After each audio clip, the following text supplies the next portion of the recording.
మెదక్ పట్టణంలోని రామ్దాస్ చౌరస్తాలో ఎంఆర్పీఎస్ మరియు తెలంగాణ రాష్ట్ర అంబేద్కర్ సంఘం వారి ఆధ్వర్యంలో డాక్టర్ బిఆర్ అంబేద్కర్ గారి 68వ వర్ధంతి సందర్భంగా వారి చిత్రపటానికి పూలమాలలు వేసి ఘనంగా నివాళులర్పించడం జరిగింది. ఈ కార్యక్రమంలో ఎంఆర్పీఎస్ కార్యనిర్వాహక అధ్యక్షులు బాలరాజ్తో పాటు తెలంగాణ రాష్ట్ర అంబేద్కర్ సంఘం అధ్యక్షులు తొగిట సైదులు, అల్లూరి కృష్ణ, ప్రభాకర్, రవి, యేసు తదితరులు పాల్గొన్నారు.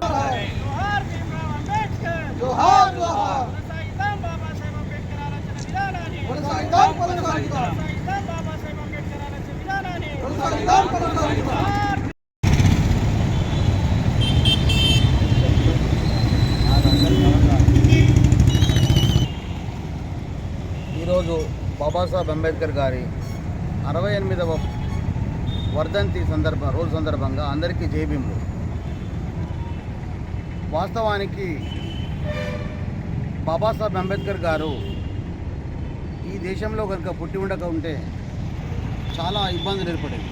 దాదాపు 3500 సంవత్సరాల నుంచి మనువాదపు మంటల్లో మేము చిక్కి మాడి మసైపోతున్నటువంటి భారతదేశం మొత్తం 3500 సంవత్సరాల నుండి కులరక్కసి అనేటువంటి దాన్ని మత్తులో ఊగుతున్నటువంటి సందర్భంగా బాబాసాహెబ్ అంబేద్కర్ గారు జన్మించారు.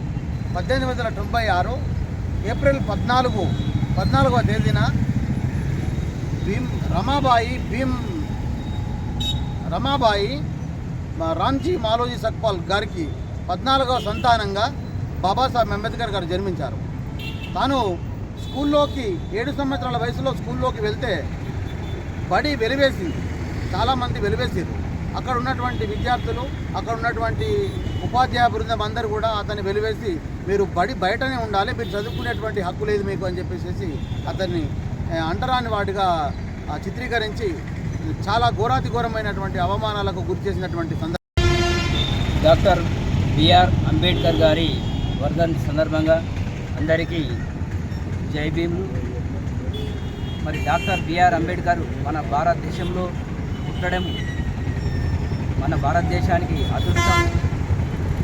మరి అంబేద్కర్ గారు ఇందాక సార్ చెప్పినట్టు ఎన్నో కష్టాలు, ఎన్నో అవమానాలు మన భారతదేశంలో ఆయన ఎదుర్కొన్నాడు. ఒక బడుగు బలహీన వర్గ జాతిలో పుట్టి మరి ఆయన ఉన్నతమైన చదువులు విదేశాల్లో ఆయన చేసినన్ని డిగ్రీలు ఎవరు కూడా చేయలేదు.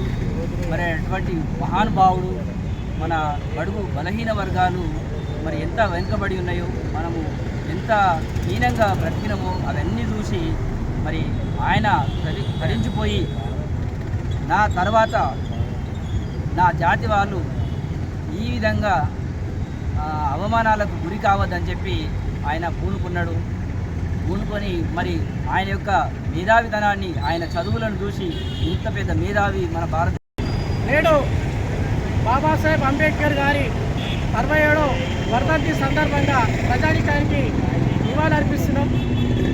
ఈ భారతదేశానికి ఆదర్శ బాటలేసినటువంటి మహనీయుడు భీమ్రావ్ అంబేద్కర్ గారు. ఈ దేశంలో, సమాజంలో అట్టడుగు జీవితాల్లో యావత్ దళిత జీవితాల్లో వెలుగునిచ్చినటువంటి మహనీయుడు బాబాసాహెబ్ అంబేద్కర్ గారు. స్వతంత్రం వచ్చి 75 సంవత్సరాలైన బిఆర్ అంబేద్కర్ గురించి, ఆయన గొప్పతనం నుంచి భారతదేశంలో ఉన్నటువంటి అగ్రకులాలు గొప్పగా వర్ణించకపోవడం అనేది కేవలం ఒక వివక్ష కారణంగా బిఆర్ అంబేద్కర్ ఒక వర్గంగా చూసి ఒక దళిత వర్గానికే పరిమితం చేసినటువంటి పరిస్థితి. కాబట్టి ప్రతి పౌరుడికి, రాజ్యాంగంలో ఉన్న ప్రతి పౌరుడికి రాజ్యాంగ ఫలాలు, ధర్మ సూత్రాలు పరంగా ప్రతి ఒక్కరికి అవగాహన ఉండాలని చెప్పేసి అంబేద్కర్ ఆనాడు ఆకాంక్షించింది. కాబట్టి ఆ కళ నెరవేర్చుకుంటేనే అగ్రకులాలు తొక్కిపెట్టే ప్రయత్నం చేసినాయి. ప్రతి పౌరుడికి ఖురాన్, బైబుల్, భగవద్గీత మీద అవగాహన లేకపోయినా పర్లేదు, కానీ రాజ్యాంగం మీద అవగాహన ఉండాలని చెప్పేసి ఆయన ఆనాడు అంబేద్కర్ రాజ్యాంగం రాసినటువంటి ప్రసంగించినటువంటి పరిస్థితి. పార్లమెంట్లో ఆయన అన్ని అవహేళన చేసి. మరిన్ని అప్డేట్స్ కోసం మా ఛానల్ని సబ్స్క్రైబ్ చేయండి.